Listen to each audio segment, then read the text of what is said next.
Welcome to We in Lewes, a podcast dedicated to celebrating the remarkable, creative, and energetic people who live in Lewes and are helping our community forge a collective soul as appealing as it is unique. These are their stories and their words. They are the we in Lewes. I'm your host, Kevin McGinnis. Our guest today is Ed Zygmonski, teacher, businessman, and now the co-chair of the perennially award-winning pillar of the Lewes community, Lewes in Bloom. Founded in 2002 by a mere 7 people, today it has a membership of over 400 and is responsible for planting, seeding, cleaning, and preserving 18 public gardens and 9 basket and planter installations throughout the city. To the degree that Lewes has a look, it is due in large part to Lewes in Bloom, transforming our town into an internationally recognized site of beauty. Just this past year, Lewes in Bloom won the Community in Bloom's international competition, small town category, besting communities around the world for the second time. The organization has won so many honors that it has its own display case at the Lewes History Museum. Today's episode is made possible by our partner, the Lewes Chamber of Commerce, which was organized in April 1975 to advance the general welfare and prosperity of the Lewes area so that its citizens in all areas of its business community can prosper. They've certainly accomplished that. The Chamber has been a proud supporter of Lewes in Bloom since its inception. It also sponsors numerous events ranging from the garden tour to the British Motor Car Show to this April's annual Lewes in Bloom Tulip Celebration. Betsy and her Chamber team are known for their enthusiastic support of countless organizations in Lewes, including this podcast. Thanks, Betsy, for all you do. Ed, welcome to the show. Thank you, Kevin. Appreciate it. I'm glad to be here. Lewes in Bloom started in the mind of Warren Gouldy. How did he take this idea and turn it into reality? So I'll go back to the beginning, and it was actually 2001, not 2002, but that's all right. Let's blame the Cape Gazette for that. Okay. Warren was in England at the time, and 9/11 happened. And so he could not get back to the United States. All the planes were grounded. And so he said he'd take a look at Lewes, England, and see what that town was all about. And as he toured the town, he realized how beautiful it was with flowers growing everywhere, and thought to himself, why can't we do this in our town? And so he came back to Lewes, Delaware, and met with Betsy Reamer, the Chamber of Commerce, and the mayor at the time, I think it was George H.B. Smith, and suggested that we plant flowers in the town. And the way they started was he placed an ad in the Cape Gazette, and 7 women showed up. And so Warren and 7 women in 2001 were the beginning of Lewes in Bloom. They planted flowers on 2nd Street, and they watered them with little 1-gallon milk jugs from their trunk of their car, and that's how it started. And as you mentioned, today we actually have over 450 members, and we planted 31,000 tulips last fall, which are coming up presently, and over 5,000 other bulbs. So it was a small beginning, certainly, but we're very happy in the way our organization has grown. How do you decide what to plant and how to organize or design what's planted in the various gardens that are under your control? So that's pretty much up to Warren. Warren is a horticulturist. He's a gentleman who's had his own nursery, had his own gardens where he sold various plants. He also helped with the Baywood Greens golf course. If anyone is familiar with that, that's that 18-hole golf course that is known as the the Augusta of the East, the or Augusta something of the East, yes, something like that. Yes, it's a beautiful golf course, and Warren was given carte blanche by the owners to design that, and so he did. I I don't know how much it cost, but there are rumors out there amongst those of us in Lewes who say that was $1 million a hole. So A hole? a hole. Wow. Now, whether that's true or not, I'm not really sure. So Warren is our chief designer, the one who orders the plants, orders the flowers, and designs and tells us where the flowers are going to go, and does a fantastic job with that. Since then, we've got another person on our board who's also a horticulturalist, a person who worked at Longwood Gardens and also worked for one of the DuPonts personally in their private gardens. So at some point when Warren decides to step down, we hope that this next person will take over. And we also have some master gardeners within our group. So we'll maybe ask them to step up also. But it'll be a challenge for the future, but we think we can figure it out. 31,000 tulip bulbs. I mean, come on. How's that even possible? It's possible because of our 450 members. And I probably should explain how that all works. Please. So basically, like you said, we have 18 parks or so, city parks that we plant in, and a number of other locations like 2nd Street and at City Hall, the fire station, a number of other locations within the town.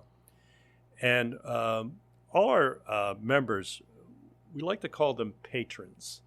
So we have not necessarily a financial patron, but just a patron is the name we use. And each location has 2 co-lead patrons. And those patrons decide when they're going to work in that garden, and they'll assemble their team. So I work in Stango Park, which happens to be directly across the street from my house. And I work with Nancy Palladino, and she's a co-lead patron. And so we say, well, we're going to work Sundays, every other Sunday at 9 a.m. And we assemble 8 to 10 people who are part of the Stango Park group. There are other groups in each location. So once we get it started, it's pretty much the co-lead patrons taking care of that park. And so it's the structure is delineated amongst all our members. Now, all our members don't get down in the dirt, we like to say. Yes, we have over 450 members, but we think about 150 or so get down in the dirt regularly. And we certainly appreciate our volunteers. We couldn't do this without the volunteers. Do you have to kind of coordinate when different teams are at different locations so you're not shutting down a good chunk of the city at one time? That coordination's actually done. We have kind of a lead patron who's a board member who coordinates all the activities. However, each team kind of sets their own time. So somebody may meet at 7 a.m. On a Tuesday. Somebody else might meet, another group might meet at 7:30 on a Thursday. I guess we're late sleepers. I don't know. We meet at 9 a.m. on a Sunday. Maybe we're heathens too. I don't know. But so everybody sets their own schedule. And generally we meet every other week, like I said. So it's delineated in that respect. I mean, the board member who's the patron coordinator knows when everybody's meeting and knows the schedule.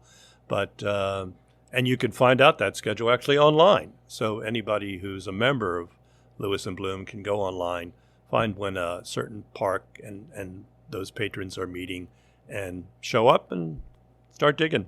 Whenever you have a volunteer group here in Lewes, we can be a bit of an older community. So do you have to address turnover? I mean, you're constantly looking for new patrons? So we kind of have a saying on the board, and this is whenever the board meets once a month at the Lewes Public Library. And every once in a while we just say, gee, we just need some new, younger people in our group. You know, people in their 60s. And it's because, most of us are in our 70s or older, actually. And there's nothing wrong with that. And if you look at the median age of Lewes, though, I think it's 65. So it's a concern, but it seems to be working because, as I said, we've been around since 2001. Our first large planting year was 2002, like you mentioned. So we've been around for 23 years and ongoing. Tell us about the tulip celebration. So the tulip celebration this year is between April 1 and April 20. It's coordinated with the Lewes Chamber of Commerce. And there are various events that will take place. The Chamber of Commerce has developed a tiptoe through the tulips map, so you can go there and get the map of where the tulips are planted. There's Lewes and Bloom will have a tulip sale on Friday, April 18th and Saturday, April 19th in Bank Street Plaza, right on 2nd Street. We'll not only sell tulips, but we'll sell other various spring bulbs and spring plants.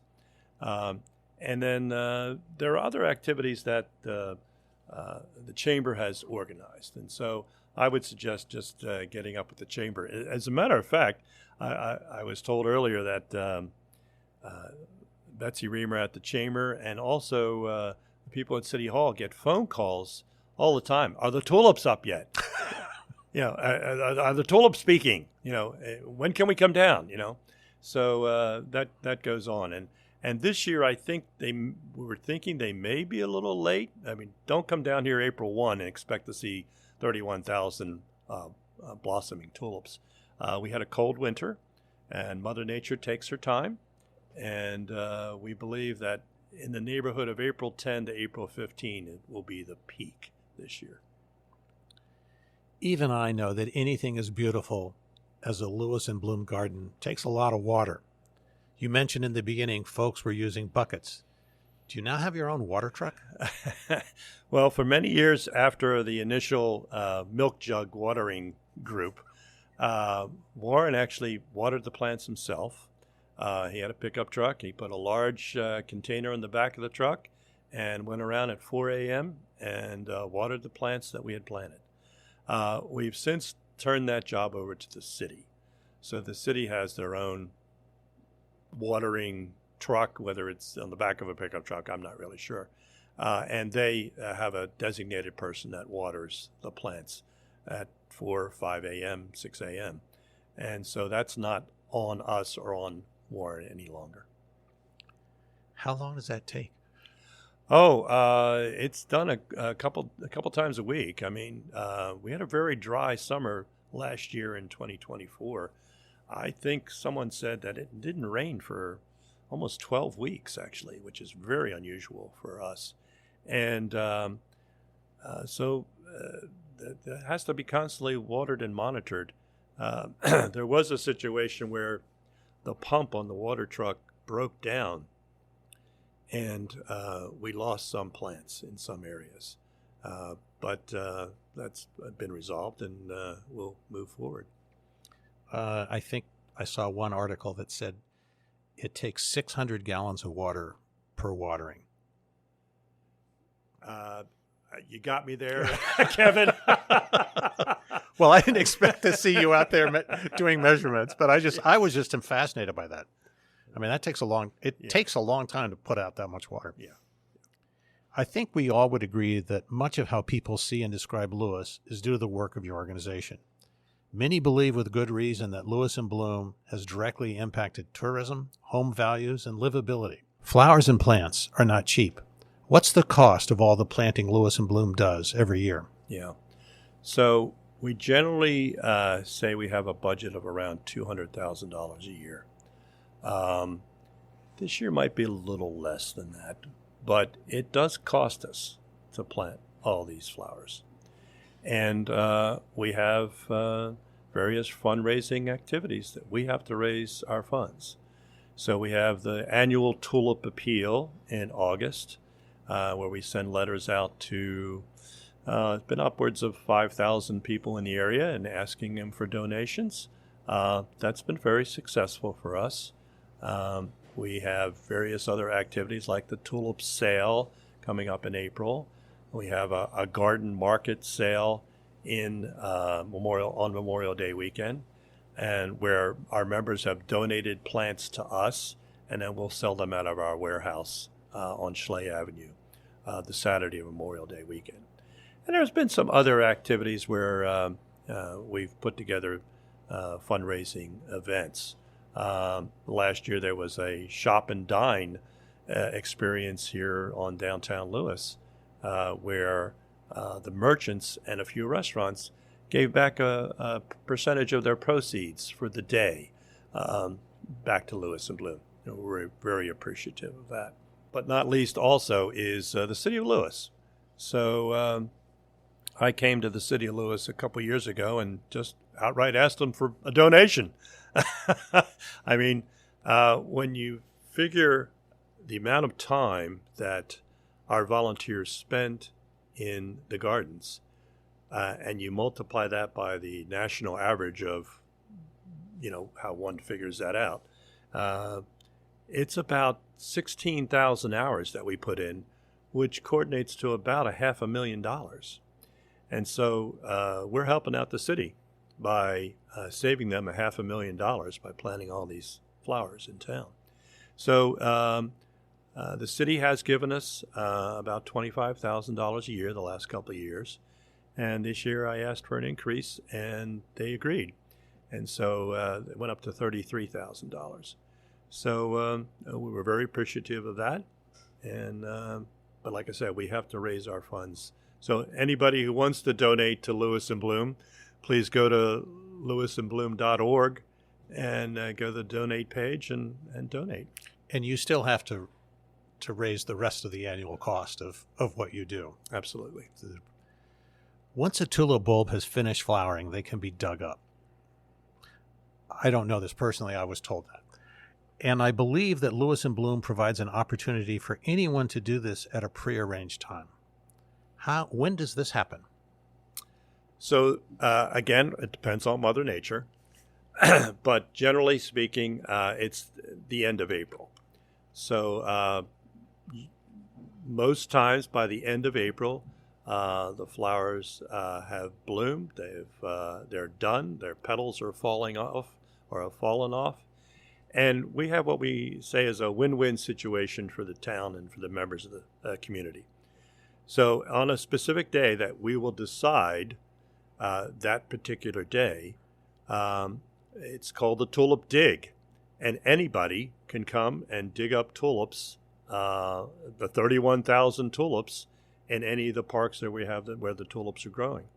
We'll probably make that decision by early to mid-April as to when that day will be. However, when that day happens, because I've been a part of it now for a number of years, it's quite amazing. In Stango Park, for example, by 7 a.m., there'll be 30 people standing on the sidewalk with their buckets and shovels.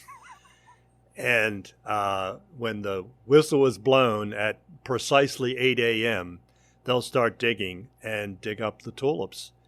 And this is a win-win situation for not only the person digging up the tulips and going to plant them in their garden, but also for us, because now we're going to plant 10,000 annuals, and we need those tulips dug up.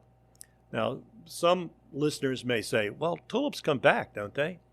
And we agree, yes, tulips, generally speaking, do come back, but not all will come back. And so what that percentage is, I'm not positive, but let's just say it's 75%. That's good, but it's not great, and it won't make our town look great the following year. So we have people dig them up, take them home, plant them in their gardens, and then we plant anew in the fall. Now, Ed, I've seen this. The dig is a pretty serious business, because if the whistle blows at 8, how long does it take before the tulips are gone? An hour. In 1 hour, all across town, 31,000 tulips are gone. I think it's amazing. So if you want to participate in this, don't think you're going to go get breakfast first and come over with a nice cup of coffee. We have people show up at 8:45, and I'm saying, I'm sorry, they're mostly gone. Good luck finding one. Oscar Wilde once observed that imitation is the sincerest form of flattery. To be fair, this is an Oscar Wilde quote, so you know there's a barb inside there if you use the entire quote, which is, imitation is the sincerest form of flattery that mediocrity can pay to greatness. I've always preferred the whole quote. Has Lewes in Bloom been copied in other towns? Thanks for asking that. Yes, exactly, it has.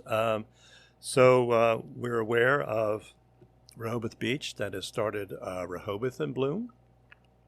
And I believe they're planning mostly in planters on Rehoboth Avenue, but they've started an organization. I think there's some rumblings of a Dewey Beach in Bloom. There's a group in Ocean View that's not an in Bloom group, but they've started, and we've actually gone down and spoken to them at one of their meetings, and they're planning in the Bethany Beach, Ocean View area. So this is kind of a great phenomenon, so to speak. I mean, we're starting something that I think will, make our area look more beautiful. So we're very happy about that. It often seems that it takes one set of talents to turn an idea into reality. And it takes a second set of talents to maintain that idea and allow it to grow. What is actually involved in operating an organization as large and complex as Lewes and Bloom? So we have a board, and currently there are 11 members on the board.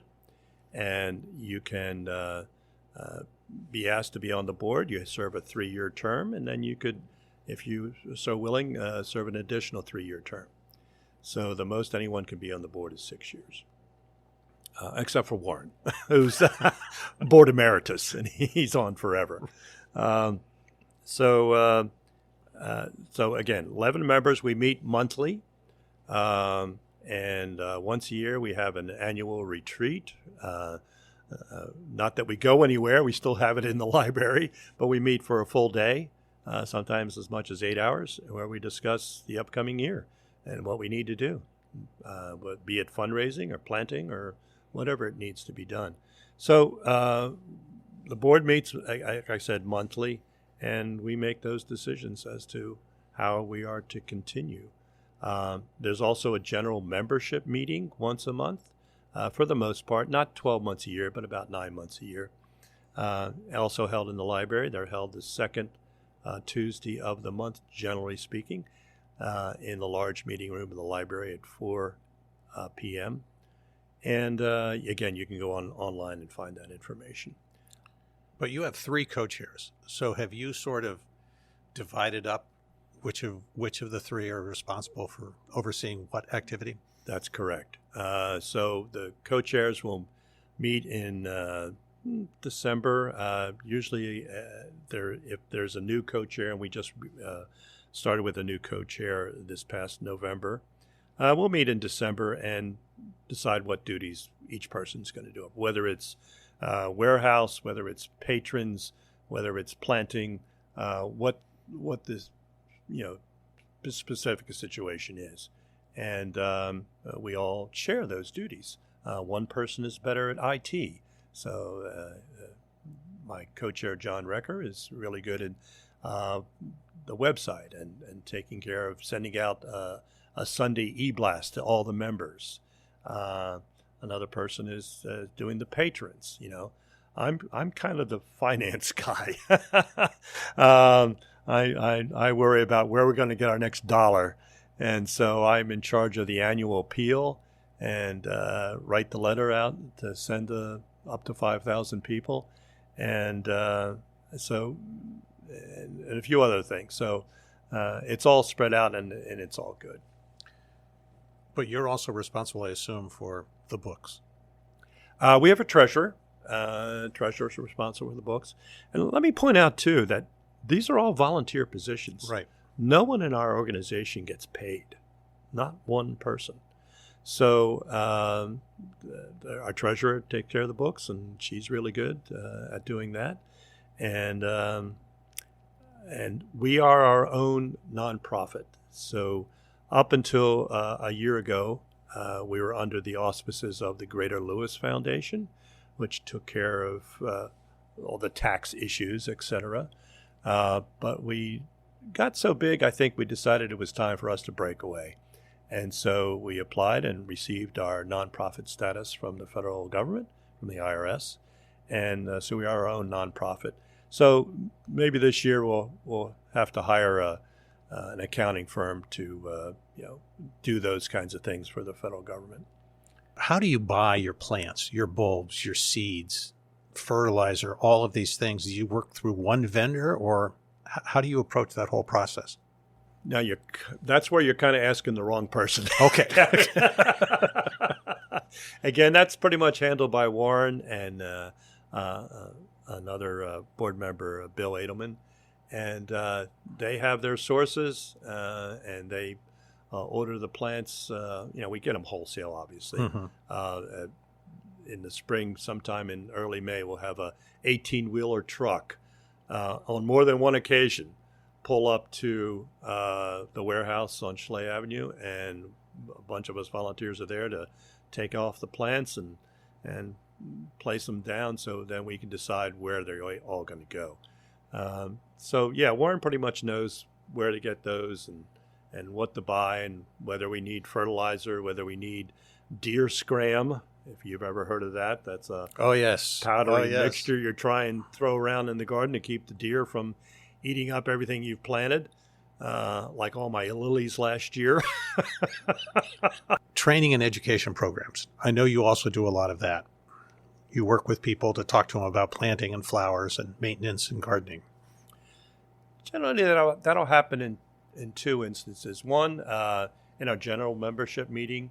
Again, Bill Edelman is the gentleman who worked for Longwood Gardens at one time in his career. And he'll explain certain aspects of planting. You don't want to plant a tulip 2 inches down in the dirt. You want to plant it a good 6 to 7 inches down in the dirt. And somebody might correct me and say, "Oh no, it's 8 inches." So that kind of thing will go on in our general membership meeting in a specific instance when we're talking about that. But also our lead patrons know a little bit more than, let's say, the general public. And so that will help to guide a patron, a new person coming in. What do I do here? Well, this is what you want to do. And for the most part, we try and encourage them to impart that knowledge. I've seen signs at different places where you have, this is a Lewes and Bloom garden, but then you also have signs where it looks like someone who has contributed a rather large amount for that specific site. So can you also have a sponsor of a specific part of a garden or a garden? Yes. So actually, I was made charge of that. This one is in your wheelhouse. Yeah, good. So we have 10 sponsorships currently, and these are generally speaking commercial folks who have donated a specific amount of money for a particular garden, and then we place a sign in that garden that not only says this garden is tendered by Lewes and Bloom and sponsored by XYZ, corporation, or XYZ, local business, Now, they cannot be in city parks because you can't have a commercial sponsor for a city, flowers in a city park. But they can be on the bridge. They can be at the corners of Savannah Road and Front Street. They can be in other locations. The Gateway Garden is actually a DRBA garden, a DRBA-owned land, and we plant there. And so in certain locations, there's about 10, we can have sponsors donate, and it's anywhere from $350 to $2,000 for that garden, for the right to have their name displayed prominently in that garden. And currently I have 8 of the 10 already sold for this coming year. If there's someone out there, I need 2 sponsors for the planter boxes on the bridge. Kind of a prominent location. People walk across the bridge, drive across the bridge all the time. And we would have a sign on that bridge saying that those planter boxes on the bridge are sponsored by this particular entity. Ed, how did you get involved with Lewes and Bloom? So I originally got involved because of another organization, which is a committee of Lewes and Bloom, and that's called Art in Bloom. And Art in Bloom was founded in 2016 because, again, our founder, Warren Goldie, had been to one of the America in Bloom conferences where we received an award. And it was suggested that by the judges at that conference that it would be nice if Lewes would have more art, public art, in the town.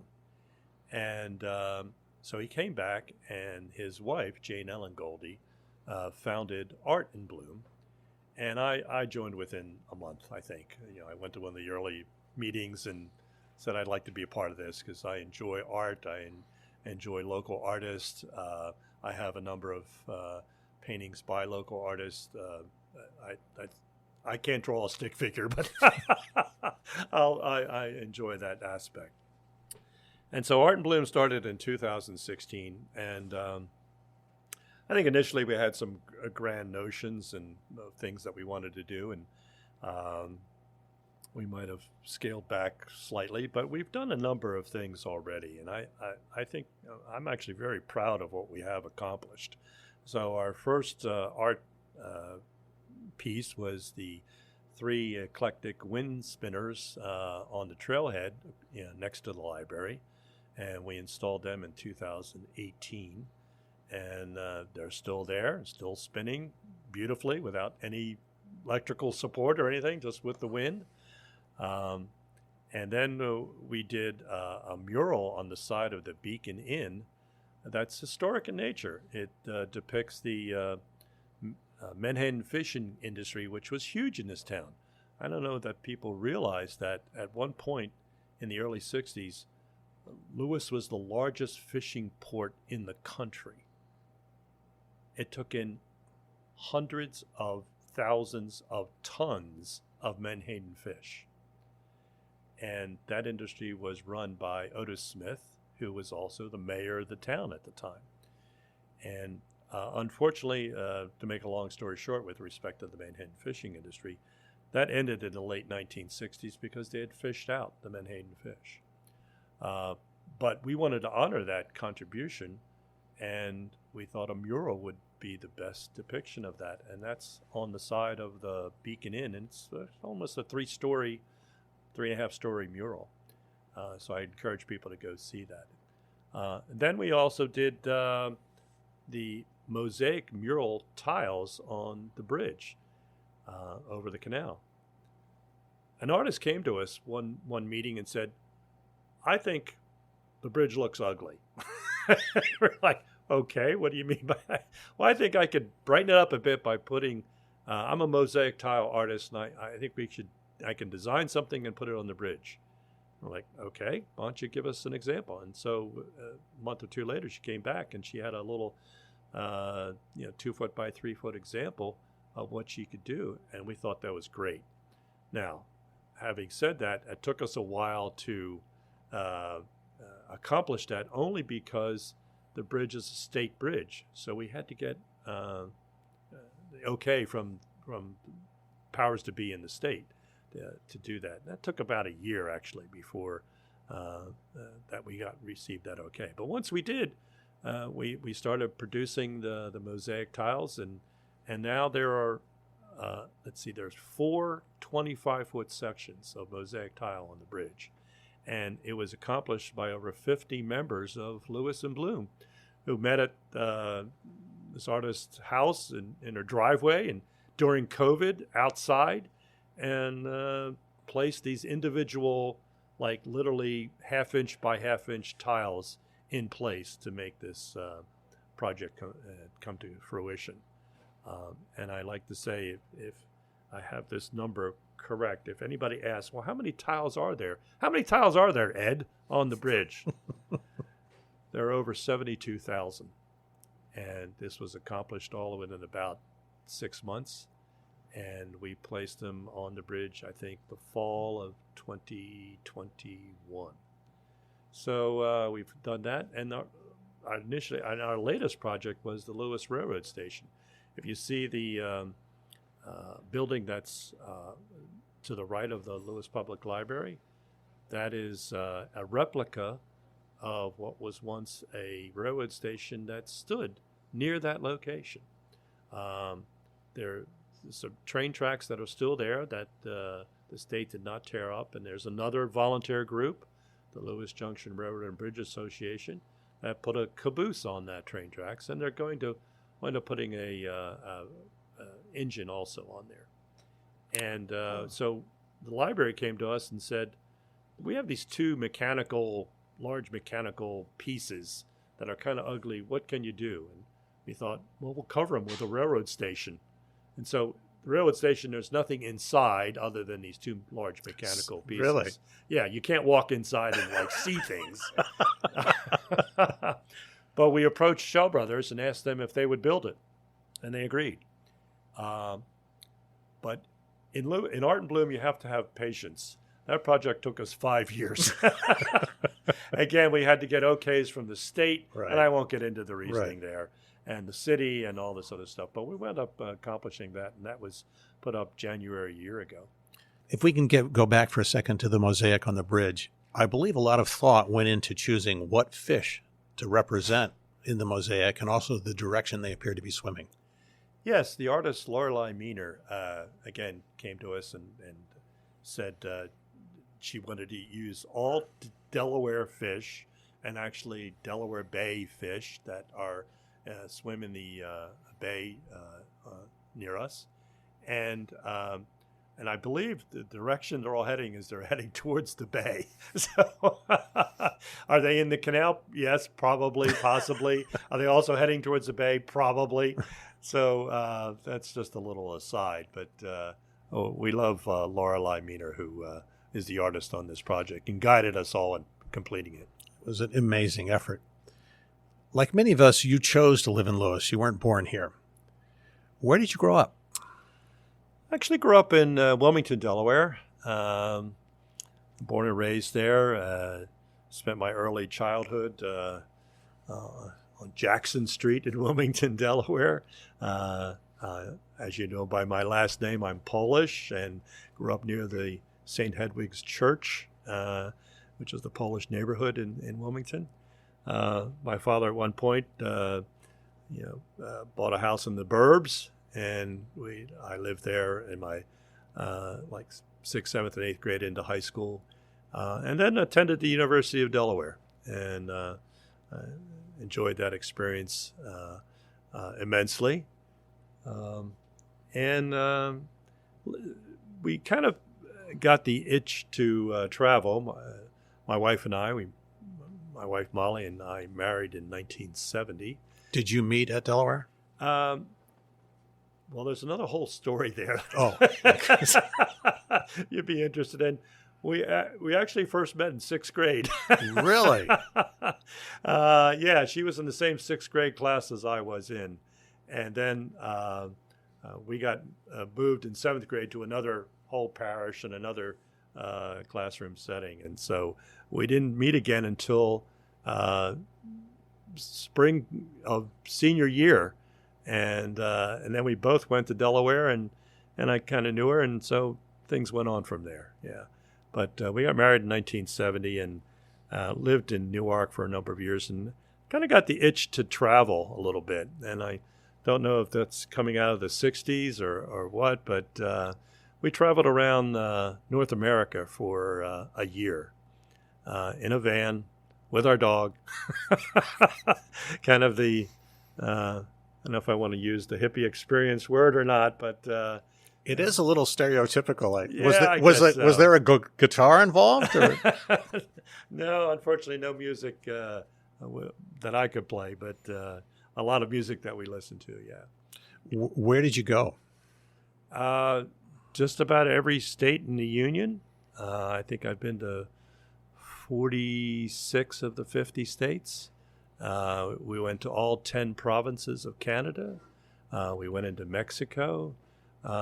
We spent a year traveling and really, really enjoyed it. And at one point, our base out west, if you would, was actually Denver, Colorado, because we had some friends there who from college who moved to Denver, and we loved Colorado. We just thought that was a beautiful state, and so we wound up moving there, and loved living there, but didn't like so much living in a big city of Denver. So never quite made it.